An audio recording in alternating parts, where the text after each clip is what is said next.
Durante siglos, la gente asumió que el rey Enrique VIII descansaba en una tumba real intacta. Estaban equivocados. Cuando finalmente se reveló la cámara debajo de la capilla, expuso una escena que sorprendió a todos los que la vieron. La condición de la bóveda no era nada como lo que la historia había prometido, y lo que había dentro desafiaba todas las expectativas. Aquí está la tumba de Enrique VIII, y saben que allí están los cuerpos de Enrique VIII y Jane Seymour. Ese es un tema interesante por sí solo porque hay una tumba perdida de Enrique VIII.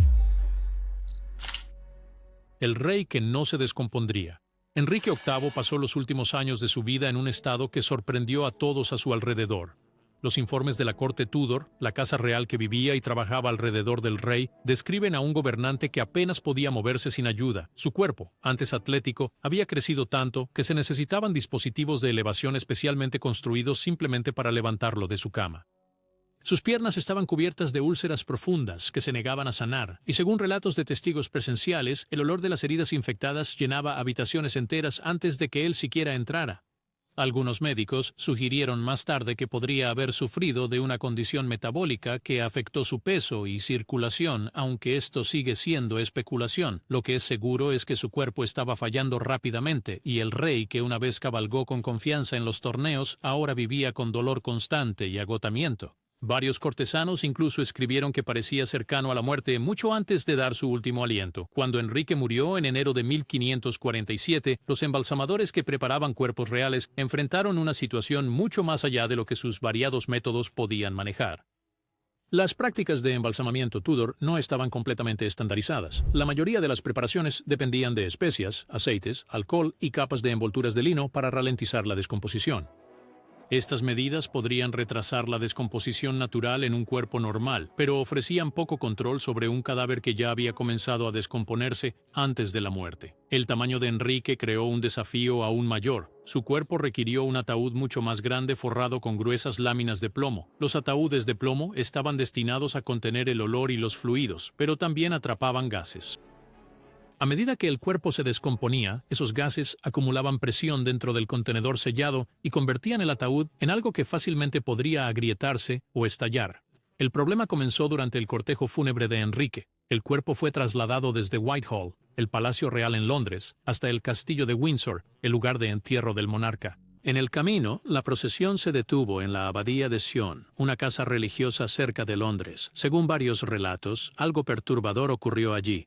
Se informó que un líquido oscuro se filtró del ataúd y se acumuló en el suelo.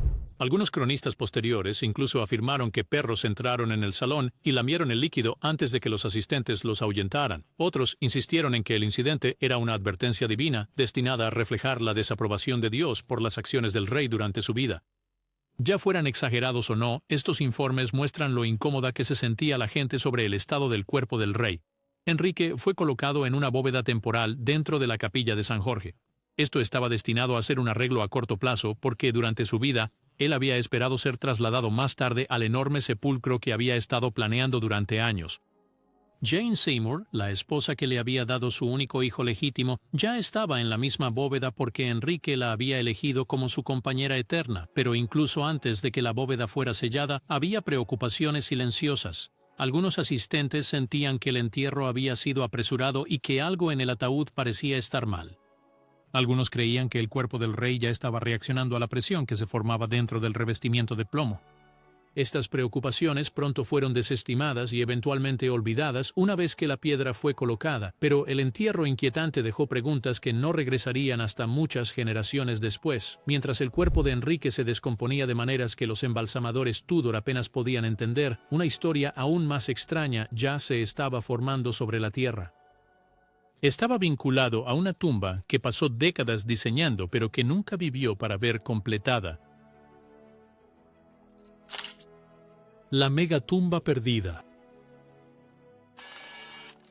Enrique VIII no solo quería una tumba, quería un monumento que aplastara a cualquier otro entierro real en Inglaterra. Su padre ya descansaba en una hermosa capilla en Westminster, pero eso no era suficiente para Enrique. Según los historiadores, él quería algo más grande, más oscuro y más impresionante, una tumba que recordara a los futuros reyes que nadie había igualado su poder.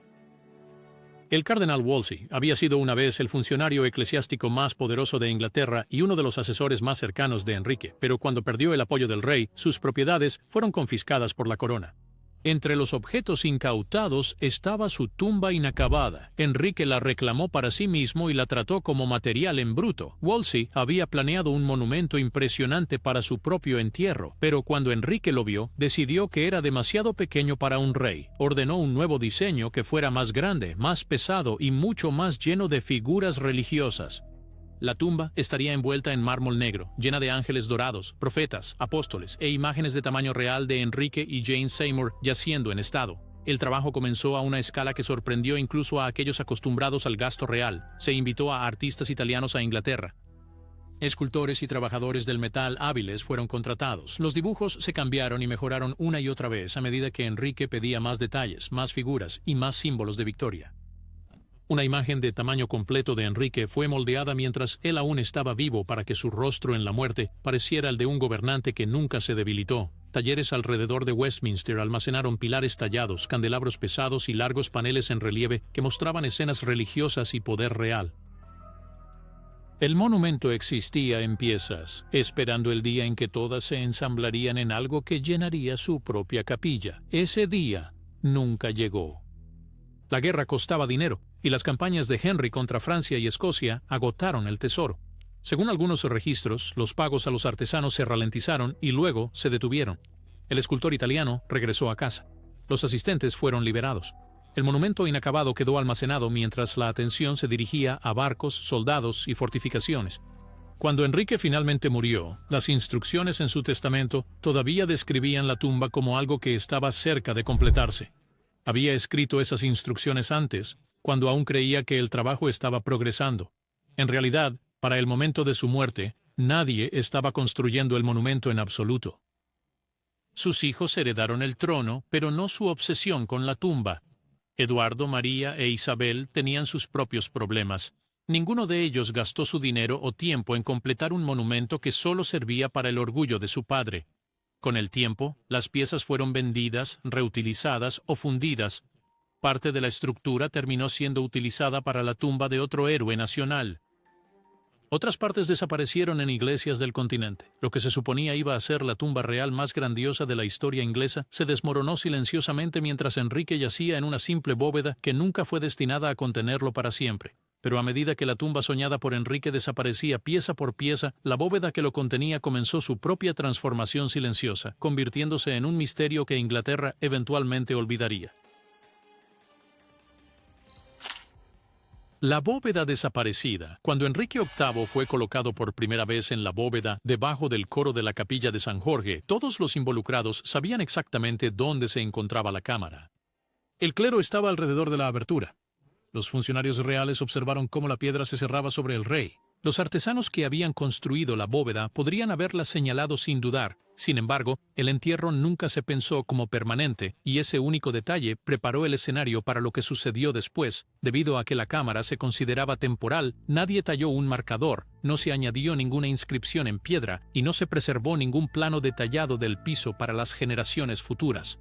La bóveda fue sellada en silencio con el entendimiento de que Enrique sería trasladado algún día al enorme sepulcro que había diseñado para sí mismo. Ese día nunca llegó, y la ubicación se desvaneció lentamente en la incertidumbre. A medida que pasaban las décadas, la capilla cambió una y otra vez. Reyes y reinas lo usaron para ceremonias, se instalaron nuevos asientos del coro. Las piedras antiguas fueron levantadas y recolocadas. Se realizaron reparaciones durante la agitación política, especialmente cuando las instituciones religiosas fueron reorganizadas y muchos documentos se perdieron o fueron retirados. Según algunos relatos históricos, incluso el clero que servía allí comenzó a dar explicaciones vagas cuando los visitantes preguntaban dónde estaba enterrado Enrique. Dijeron que descansaba bajo el coro, pero nadie podía identificar la piedra exacta. La vida dentro de la capilla continuó sin pausa. Los fieles rezaban, los niños del coro practicaban. Turistas y funcionarios caminaban por el suelo sin darse cuenta de que estaban pisando directamente sobre los restos del rey que separó a Inglaterra de Roma y remodeló su futuro. Nada distinguía el entierro de Enrique del resto de las piedras a su alrededor. La bóveda se había vuelto invisible a simple vista. Las supersticiones empeoraron la situación. Algunas personas creían que perturbar cualquier tumba real podría traer mala suerte. Otros susurraban que el suelo bajo el coro se sentía inestable y no debía tocarse. Estos temores impidieron que alguien buscara la bóveda exacta. Muchos asumieron que la magnífica tumba de Enrique debía haber sido completada en otro lugar. La idea de que aún yaciera en una pequeña cámara sin marcar parecía impensable. Con el tiempo, la memoria se desvaneció por completo. La bóveda desapareció del conocimiento práctico, sellada bajo capas de piedra, historia y silencio. Permaneció oculto durante generaciones hasta que una repentina crisis política obligó a los funcionarios a descubrir de nuevo la cámara olvidada. Esa crisis llegó con la caída de un rey cuyo violento final chocaría con el legado de Enrique de una manera que nadie esperaba. El segundo rey en la oscuridad. Cuando Carlos I fue ejecutado, Inglaterra entró en un período de tensión severa. El Parlamento temía que su entierro pudiera convertirse en un lugar de reunión para los leales que deseaban honrarlo. Insistieron en un entierro que no llamara la atención. No habría luto público ni ceremonia. Su cuerpo necesitaba ser ocultado rápidamente en un lugar que fuera seguro, controlado y poco probable de atraer multitudes. El castillo de Windsor era la elección ideal. Estaba fuertemente custodiado, lejos de los disturbios en Londres y firmemente bajo la autoridad parlamentaria. Según algunos relatos, los funcionarios buscaron un lugar dentro de los terrenos del castillo que fuera tanto respetable para un rey como seguro y fuera de la vista. Durante esta búsqueda apresurada, alguien recordó una antigua referencia a una bóveda bajo el coro de San, la capilla de Jorge. Fue descrita vagamente, casi descuidadamente, pero parecía ideal. Cuando los trabajadores levantaron las piedras y miraron dentro, se dieron cuenta de que habían redescubierto la cámara funeraria perdida de Enrique VIII. La bóveda no había sido abierta durante generaciones. Contenía a Enrique VIII y Jane Seymour intactos en la oscuridad. No hubo tiempo para reconsiderar. El ataúd de Carlos fue traído de inmediato. El trabajo que siguió fue duro y tenso. Era invierno y la capilla estaba fría. La luz era escasa y se requería que los hombres terminaran rápidamente para evitar llamar la atención. No se les permitió el manejo lento y cuidadoso que usualmente se da a los entierros reales. El ataúd de plomo de Carlos era extremadamente pesado y la bóveda era demasiado pequeña para permitir un movimiento fácil. Los trabajadores tuvieron que levantar, girar y forzar el ataúd para colocarlo en su lugar. Al hacer esto, movieron los otros ataúdes en la cámara estrecha. Algunos exámenes realizados muchos años después indican que los soportes de madera debajo del ataúd de Enrique VIII probablemente se tensaron o rompieron durante esta colocación apresurada. Observadores posteriores creyeron que el enorme ataúd de plomo de Enrique, ya bajo presión por los gases internos, pudo haberse agrietado o vuelto inestable en ese momento. Carlos I fue colocado a solo pulgadas de Enrique VIII, una combinación que llevaba una ironía inquietante. Un rey había expandido el poder real a un nivel extremo. El otro había intentado defender esa misma autoridad y había perdido la vida por ello. Varios historiadores creen que colocar a los dos lado a lado reflejaba involuntariamente la larga lucha de Inglaterra con la monarquía absoluta. Otros argumentan que no fue más que una decisión práctica tomada durante un periodo peligroso y caótico, sin ninguna intención de significado más profundo. De cualquier manera, la cercanía de sus ataúdes se convirtió en parte de la problemática historia de la bóveda. Una vez que Carlos estuvo dentro, la bóveda fue sellada de nuevo. Ahora contenía a dos monarcas. Las alteraciones causadas durante el apresurado entierro dejaron daños ocultos que pasarían desapercibidos hasta que la bóveda se abriera de nuevo muchos años después. Solo entonces las consecuencias de esa noche apresurada se volverían imposibles de ignorar. Pero la agitación causada por el entierro secreto de Carlos fue solo el comienzo. La bóveda sería expuesta nuevamente, y lo que los siguientes observadores encontraron adentro sorprendería a todos los que lo vieron. El día en que los trabajadores rompieron el suelo de la capilla, el redescubrimiento de la bóveda de Enrique VIII no comenzó con arqueólogos o historiadores reales, comenzó con trabajadores comunes que estaban realizando reparaciones de rutina dentro de la capilla. Según los informes, estaban levantando y recolocando piedras antiguas cerca del coro cuando una losa se movió de manera extraña. Antes de que alguien pudiera reaccionar, cayó hacia adentro. Se abrió un agujero bajo sus pies, revelando una oscuridad silenciosa que no había sido expuesta en generaciones. Los trabajadores se quedaron inmóviles. Algunos retrocedieron con miedo, otros se inclinaron hacia adelante, tratando de entender lo que estaban viendo. Un repentino soplo de aire frío y viciado escapó de abajo, y un trabajador dijo más tarde que sintió como si la bóveda hubiera exhalado después de siglos sin ser tocada. Se bajaron linternas al interior de la abertura y la luz reveló una estrecha cámara funeraria que contenía 3 grandes ataúdes de plomo. Los trabajadores llamaron a los funcionarios de inmediato. Cuando llegaron los primeros asistentes reales y miraron dentro, identificaron el ataúd de Jane Seymour a un lado. Parecía intacto y bien sellado. El ataúd de Carlos I descansaba cerca de ella, mostraba su antigüedad, pero permanecía sólido e intacto. El tercer ataúd, el de Enrique VIII, estaba posicionado en el centro de la bóveda. Cuando la luz de la linterna se dirigió hacia el ataúd de Enrique, el ambiente dentro de la capilla cambió. Su ataúd no se parecía en nada a los otros. Estaba en un ángulo pronunciado, casi como si hubiera caído. Los soportes de madera que debían mantenerlo estable se habían colapsado por completo. La cubierta de plomo se había partido a lo largo de varias costuras. Largas grietas recorrían su superficie. Algunas secciones parecían dobladas por la presión dentro del ataúd. Informes no verificados de ese día afirman que varios observadores retrocedieron al ver el daño, ya sea por sorpresa o por temor a que la bóveda debilitada pudiera moverse más. Funcionarios reales fueron convocados en pocas horas. Médicos llegaron con ellos porque nadie sabía en qué estado podrían estar los restos de Enrique. La capilla, usualmente llena de movimiento silencioso y suaves ecos, se volvió dolorosamente quieta. Todos los que se acercaron al borde de la abertura describieron la misma impresión inquietante. La bóveda se sentía tensa, casi frágil, como si cualquier perturbación pudiera hacer que los ataúdes se movieran de nuevo.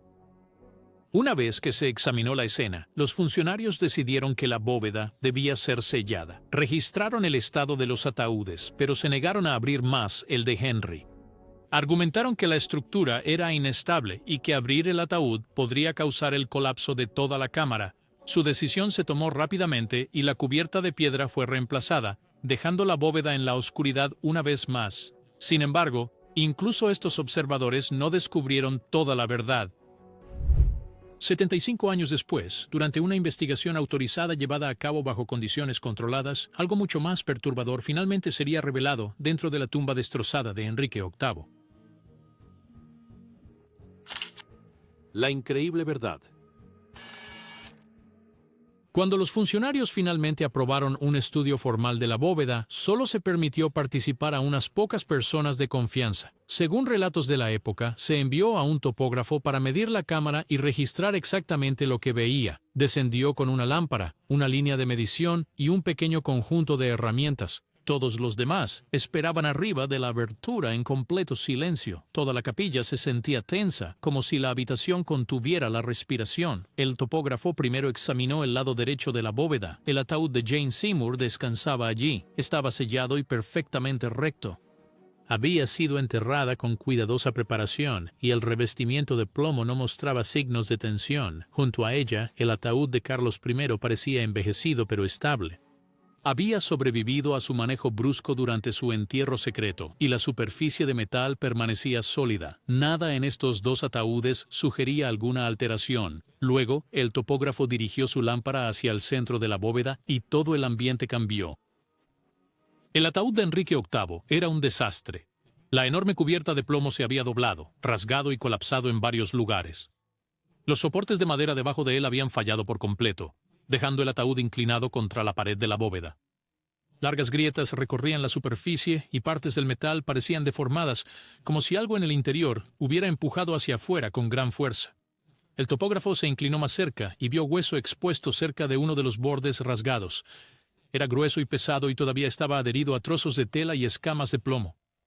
Muchos historiadores sugirieron más tarde que este hueso probablemente era parte de la pierna de Enrique, forzado hacia afuera por la misma presión interna que había destruido el ataúd. Mientras el topógrafo estudiaba el suelo alrededor de los soportes colapsados, notó objetos más pequeños mezclados con fragmentos de madera y plomo astillado. Lo que al principio pensó que eran escombros contenía piezas pálidas articuladas. Las notas describían huesos cortos, probablemente de los dedos, y lo que parecía ser parte de una mano. La idea de que partes del cuerpo de Henry habían sido expulsadas del ataúd y esparcidas por el suelo de la bóveda horrorizó a todos los que luego leyeron el informe. Luego, el topógrafo observó algo aún peor. En un estrecho espacio entre los ataúdes, en un lugar que no coincidía con la posición de ningún entierro registrado, vio otro grupo de huesos. No estaban conectados con los restos expuestos de Henry, no estaban cerca de Jane Seymour. No estaban lo suficientemente cerca de Carlos I como para haber salido de su ataúd. No había ataúd, ni placa, ni entrada en los registros de la capilla. Simplemente estaban allí, sueltos, silenciosos y pertenecientes a una persona desconocida. Este descubrimiento creó una confusión que nunca se ha resuelto, y luego vino el detalle que dejó atónitos a los funcionarios que revisaron el informe. Cerca de una de las grietas en el ataúd de Enrique, el inspector encontró un parche de residuo oscuro y seco en el suelo de piedra.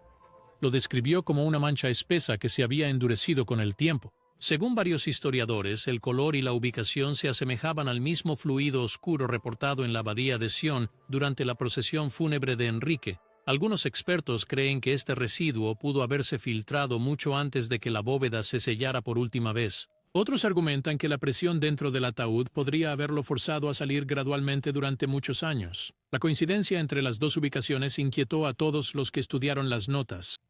Después de este descubrimiento, la bóveda ya no se veía como una cámara real dañada. Se convirtió en un rompecabezas forense y una escena perturbadora de restos mezclados. Algunos historiadores argumentan que los huesos adicionales fueron movidos durante trabajos de construcción anteriores y escondidos en la bóveda sin registro. Otros creen que el manejo brusco durante el entierro de Carlos I arrastró huesos de un área cercana. Algunos investigadores plantean una teoría más oscura, aunque no hay pruebas. Sospechan que alguien pudo haber sido colocado allí en secreto durante un tiempo de miedo político, creyendo que la bóveda permanecería sellada para siempre. Las teorías varían, pero el registro sigue siendo el mismo.